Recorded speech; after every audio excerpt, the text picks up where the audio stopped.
So, welcome to podcast 6. You'll now need to skip back to the beginning of page 8 because we just got a little bit ahead of ourselves there. Yes, we did. We've pretty much come to the conclusion that Armstrong believes the mind is states of a person apt for producing certain ranges of behaviour. By the way, the word apt means like something that has a tendency to do something. So Armstrong believes the mind is mental states that have a tendency to produce certain behaviour. Right. Yep. Now, I'm just going to ask you a question, Timmy.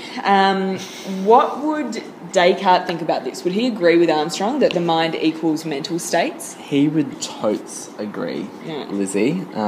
He definitely thinks that there is something more going on inside our heads. That he is a dualist, so he believes that there's more to us than just our physical states. Yeah, he definitely thinks there's something going on in our heads to cause that behaviour. So, Descartes would agree with Armstrong that the mind equals mental states that cause a person's behaviour, which is really interesting and odd, I guess, because we know that Descartes is a dualist who has his views about the mind and the body, and that Armstrong is a materialist. What they would disagree on, though, is what they would call the intrinsic nature of mental states. So, what those mental states are fundamentally made up of. So Descartes, as we know, is a dualist, and so therefore he would think that mental states are spiritual. The intrinsic nature of mental states is a spiritual substance. This diagram that you can see here was actually drawn by Descartes, and here he's representing kind of how the spiritual mind connects to the physical body. So he thought the mind was a spiritual substance working through the pineal gland to produce complex bodily behaviour. The pineal gland is that teardrop-shaped thing you can see in that diagram. He thought that that was what connected the spiritual mind to the physical body.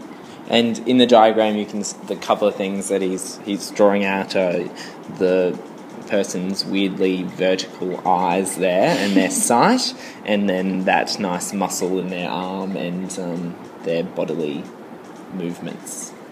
Yeah, the two examples he's giving us.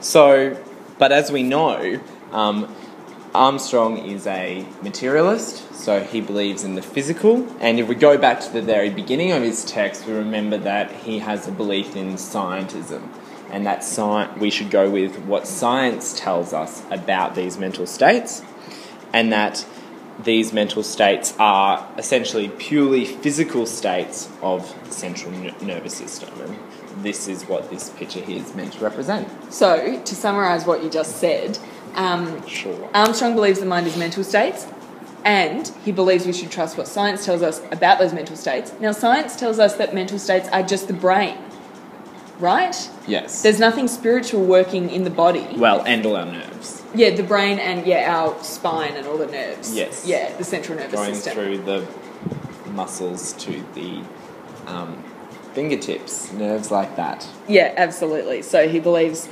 mind equals mental states, but those mental states are physical states. Great. Yay.